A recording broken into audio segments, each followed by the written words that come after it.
مشاهدينا الأفاضل، طابت أوقاتكم. من الفضاء الإريتري نحييكم ونقدم إليكم نشرة الأخبار لهذه الفترة، والتي نستهلها بأهم وأبرز العناوين.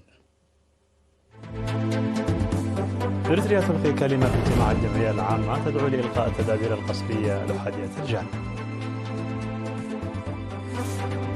تقديم مساعدات مالية لأسر الشهداء في إقليم عنسبة. دعوة لتضافر جهود مكافحة الملاريا في محجر.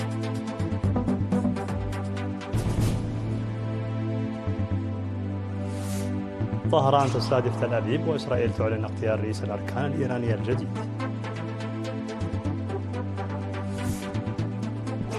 الصين وكازاخستان تتفقان على تعزيز التعاون لتحقيق السلام والتنمية.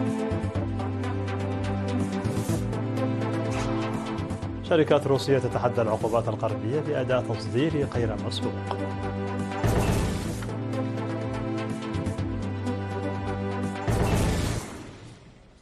مرحبا بكم. العناوين إلى تفاصيل. ألقى السفيرة الإريترية الدائمة لدى الأمم المتحدة السيدة صوفيا تسفماريان كلمة في الجمعية العامة المنعقدة في نيويورك يوم أمس 16 من يونيو، أوضحت فيها رؤية إريتريا بخصوص إلقاء التدابير الاقتصادية القسرية والأحادية الجانب. وأوضحت السفيرة صوفيا أن الخطاب يتماشى مع الخطابات التي ألقيت في لقاءات دول عدم الانحياز ومجموعة ال77 والصين والمجموعة الإفريقية ومجموعة الحلفاء لحماية ميثاق الأمم المتحدة، قائلة أن فرض وتنفيذ كافة أشكال العقوبات الفردية أمر غير قانوني وغير إنساني وغير معقول، لأنه يفتقر إلى أي مبرر قانوني أو أخلاقي. وذكرت السفيرة صوفيا أن الإجراءات القسرية غير القانونية تتعارض مع مبادئ ميثاق الأمم المتحدة وتضر بالشعوب وتعيق التنمية وتفتح المجال إلى عدم المساواة، مشددة على ضرورة إدانتها وإيقافها بصوت موحد. وأضافت أن إريتريا كانت ضحية لعقوبات متكررة غير قانونية وغير عادلة، مثل العديد من الدول الأعضاء الأخرى استهدفت اقتصادها وقطاعات الأمن القومي، معربة أنها سياسة خاطئة. واختتمت السفيرة صوفيا كلمتها بالتأكيد على ضرورة إدانة الدول الأعضاء والمنظمات الدولية معا لهذه السياسة ومعالجة وإزالة الآثار السلبية للتدابير القسرية الفردية وعواقبها اللا إنسانية.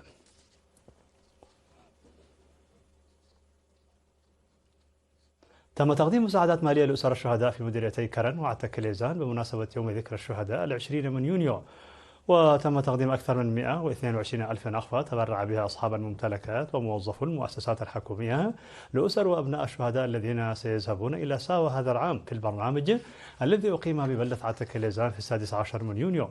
وقال مسؤول وحدة التنمية الاقتصادية السيد دانيال برهي أن المساعدات تأتي استمرارا للمساعدة المقدمة بالأدوات الزراعية، مشيدا بمبادرة أصحاب الممتلكات وموظفو المؤسسات الحكومية. في غضون ذلك تبرع أهالي الضاحية رقم 6 بمدينة كرن بمبلغ 36 ألف نخفة لعوائل الشهداء. وقال مسؤول فرع العمل والرعاية الاجتماعية في إقليم عنسبة سيد تخص زرعاية أن 20 من يونيو هو يوم للوفاء بأمانة الشهداء. كما تم تنظيم أنشطة نفير في مدينة مصوح في 16 من يونيو بمناسبة يوم الشهداء. وأفاد المنظمون أن النفير الذي أقيم في مقبرة الشهداء بأم كلو حضره أكثر من 300 مواطن.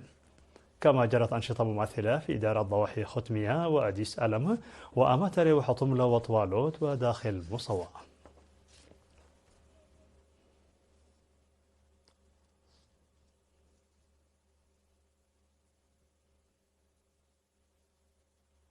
دعا مسؤول المركز الصحي في أم حجر ممرض أخلاق دي لتضافر جهود المجتمع والكادر الصحي في مكافحة الملاريا، وأوضح بأن الإهمال في وسائل المكافحة زاد من هذه الظاهرة المتمثلة في الإصابة بالملاريا، وأشار إلى تسجيل 1200 حالة إصابة في النصف الأول من عام 2025 وحده. ونصح سكان أم حجر بدفن الحفر قبل حلول موسم الأمطار واستخدام الناموسيات وطلب الرعاية الطبية على الفور إذا شعروا بأعراض مرض الملاريا. يتزايد عدد المتبرعين الطوعيين بالدم في مديرية ناخفة بفضل حملات التوعية المستمرة. وأوضح مسؤول الخدمات الاجتماعية في المديرية السيد تسفاي إيوب أن التبرع بالدم هو منا وإلينا. وذكر كافة شرائح المجتمع بضرورة العمل لتنمية بنك الدم الذي تم إنشاؤه على مستوى المديرية. وأكد أعضاء بنك الدم في مستشفى نخفة على أن الدم الآمن المحفوظ جيدا ينقذ حياة الأمهات والمصابين في الحوادث، داعيا المواطنين إلى زيادة مشاركتهم في تنمية محتوى بنك الدم. تم تخريج 100 شاب تم تدريبهم على الإسعافات الأولية والعلوم الاجتماعية يوم أمس 16 من يونيو بمدينة مندفرة. وأفاد مقدم التدريب الممرض أماني التسفى قرقيش أن التدريب الأساسي الذي ركز على تقديم الإسعافات الأولية للمجتمع والمصحوب بالتدريب النظري والعملي ينظم بالتنسيق بين الاتحاد الوطني للشباب وطلبة إريتريا ومركز كودوفلاس الصحي. وذكر المتدربون بأن التدريب في منطقتهم ساهم في توسيع معرفتهم وزيادة وعيهم بالممارسات الضارة والعلاجات التقليدية. وأعرب مسؤول اتحاد الشباب المديرية السيد صالح أحمد عن تقديره للمتخصصين في مركز كودوفلاس الصحي لجهودهم في توفير المعرفة المهنية للشباب، وحث المتدربين على تطوير مهاراتهم على أرض الواقع.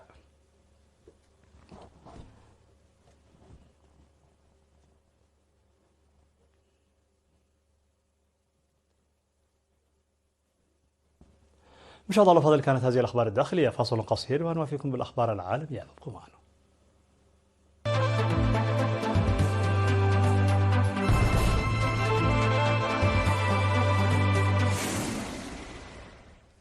مرحبا بكم على الصعيد العالمي. قال الجيش الإسرائيلي أنه رصد هجوما صاروخيا إيرانيا على إسرائيل، مشيرا إلى أن أنظمته الدفاعية تعمل على اعتراض التهديد. وأعلن أنه قام بتصفية علي شادماني رئيس أركان الحرب الجديد القائد العسكري الأعلى في النظام الإيراني.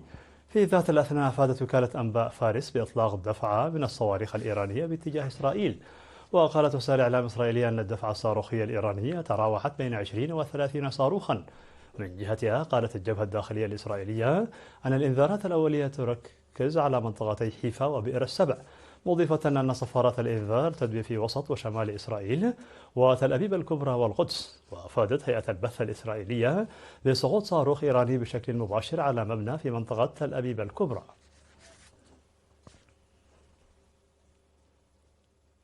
أكد الرئيس الصيني شي جين بينغ أن بلاده مستعدة للعمل مع كازاخستان لتعزيز السلام والتنمية على المستويين الإقليمي والعالمي، وذلك من خلال تعزيز الاستقرار والعلاقات الثنائية بين البلدين.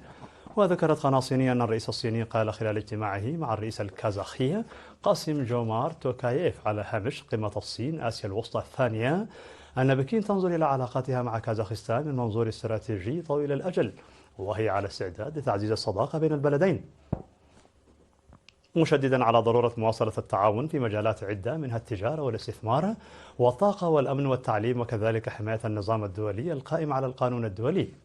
من جهته أكد توكاييف أن الشراكة الاستراتيجية بين كازاخستان والصين تدخل مرحلة جديدة مع التركيز على التعاون في مجالات الاقتصاد والتجارة والنقل والتنمية الثقافية، معبرا عن دعم كازاخستان لمبادرات الصين الدولية ومشيدا بالإنجازات التنموية التي حققتها الصين تحت قيادة الرئيس شي.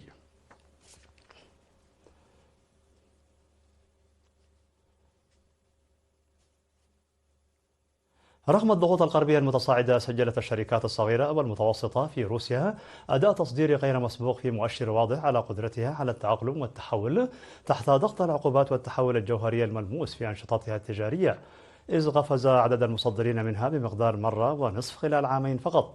وفقا للدراسة ارتفعت حصة هذه المؤسسات في الصادرات غير النفطية وغير الخام بأكثر من ضعفين ونصف منذ عام 2019 لتصل إلى 23% من إجمالي الصادرات الروسية في هذا القطاع. وتتركز صادراتها في 3 مجالات رئيسية: المنتجات الغذائية مثل الدقيق والحبوب والزيوت، ومنتجات الصناعات الخفيفة كالملابس والمنسوجات والأحذية، بالإضافة إلى التكنولوجيا والبرمجيات والحلول الابتكارية في القطاعات الحيوية.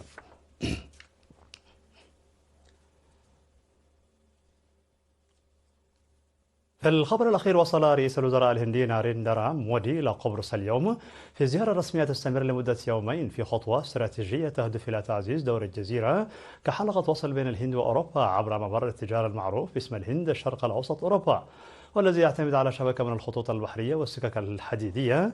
وتعتبر هذه أول زيارة لرئيس وزراء هندي إلى قبرص منذ أكثر من عقدين، حيث استقبل مودي بحفاوة رسمية ومراسم دبلوماسية في مطار لارانكا. تأتي الزيارة في ظل تصاعد التوترات الإقليمية في الشرق الأوسط، بالإضافة إلى الأزمة الأخيرة بين الهند وباكستان.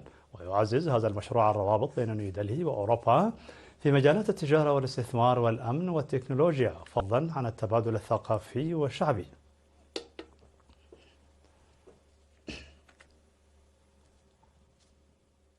في نهاية النشرة لكم تذكير بأبرز ما جاء فيها من عناوين.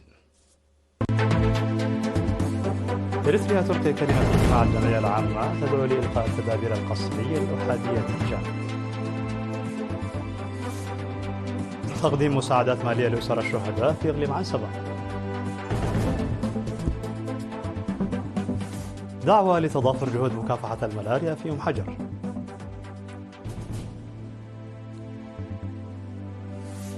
طهران تستهدف تل أبيب وإسرائيل تعلن اغتيال رئيس الأركان الإيراني الجديد.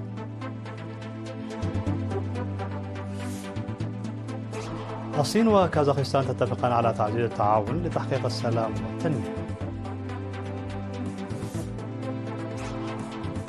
شركات روسية تتحدى العقوبات الغربية بأداء تصدير غير مسبوق.